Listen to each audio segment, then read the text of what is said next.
Greetings. Hi, Ross. Like that. You caught me again in the hallway. That's right. Of a certain hospital in the area of Balmain. That's right. It's becoming a bird hospital. Becoming a bird hospital. Yeah. And you brought me a little nestling dove. Okay.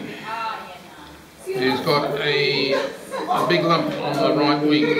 Yes. And this is a fracture that is callousing, and it's compound, or it's been compound here. There is a wound on the top where he's probably broken it, or has broken it, I think.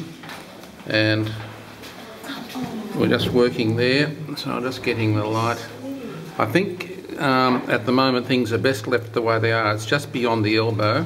Right. And I would be doing lots of physiotherapy on this wing at this stage. So the callus has fused the bones, and we want to maintain mobility of the wing and the joint. I think I would leave this scab here for another week to 2 weeks. By the look of it, I would like to see him on an antibiotic. Okay. For 7 to 10 days. I think I'd be using Baytril at the rate of 1 drop per 50 gram body weight, so this little fella will probably be just 1 to 2 drops. Yeah, he's got fault lines across all he's had a hard start to life. Well, whether he's going to make it or not, I don't know, but we give him a chance. And certainly he's one of those species that we're not allowed to release according to the law in Australia. That's right, so he won't be released. So, but he can make an aviary birdie and live a happy life, I would expect. Yeah, so, I've got someone who... Right, so yes, I'd be looking after these him. little babies, Okay. yeah. You just let... Oh, sorry. Yep, okay. So that's what I would do, but I don't think it needs to be strapped.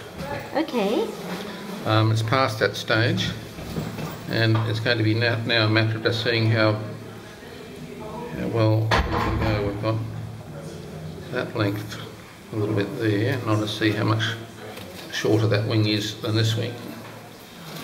And the equivalent there is... No, it hasn't. It's only a fraction shorter, only a few millimetres shorter, so there's a bit of overlap of bones there. That's quietly, baby. I'll send you love. I'll send you love. So I think we're going to have a bit of a clean out job in another week. So give him the antibiotics, and then in about a week's time I will remove the scab and go from there. But we've got what feels like soft callus up to here, from between my thumb to thumbnail there, and then we've got a bulge out the back here on the caudal aspect of the wing, and then on the top side of the wing, under these feathers, these feathers are matted down onto a scab. Yeah, just put some stinky paint on that area there, if you will. Okay. All right. Yep. And across to there. So between there and there needs some stinky, and we'll take that and we'll see how he is. I was looking in the camera. Where from? That's all right. Okay, from there to there. Okay. Okay. Alrighty. And I'll do physio. Blessings, little dovey. Eh? Blessings, baby. Blessings, little baby. He's a lucky baby. He's very lucky. Let's have a little look there. There's another scab just here where he's being pecked. I'm just lifting it off there. So something would have picked him to break that wing? Yeah, I think he's probably either had a cat or a predator attack. Okay. Raven or something or other that's picked him up and dropped him. Oh, it's very lucky that he got dropped and that I came along. Yep. His throat looks okay. Got a little white speck on the roof of the mouth over on this side, so I'll just watch that. It might be food debris, but there's see the white area there on the hard palate. Oh yes, yes, right? yes. Okay. Yes. Just put a cotton bud on that. Hold the camera so we can get it. Okay. Yep. Right. Cotton bud with. There, and then there's another area here in the beak. So he's got like a pox virus. It could be. I'm just pointing out things that I'm seeing. That you've got the swelling there, right? Oh. Right, so I don't know if that's viral or not, but it could be like pigeon pox, Yes, yes. right? Just about to erupt, or it could be one that's healing. I don't know, but it's not normal, and it shows inside his beak. This is a value of just looking a little bit further than the first thing you find. So there it is there on the inside of his beak. Ooh, All right. like that, yes. Okay. Okay. So watch the development of that. There's that glyconutrient powder that we often use. So I would think about putting him on glyconutrient powder in his diet, and if you've got any of those transfer factors that come in capsule form, cytokines, anything that we can do to boost his immunity.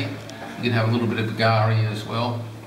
Agaricus, and you can have a little bit of that zeolite solution.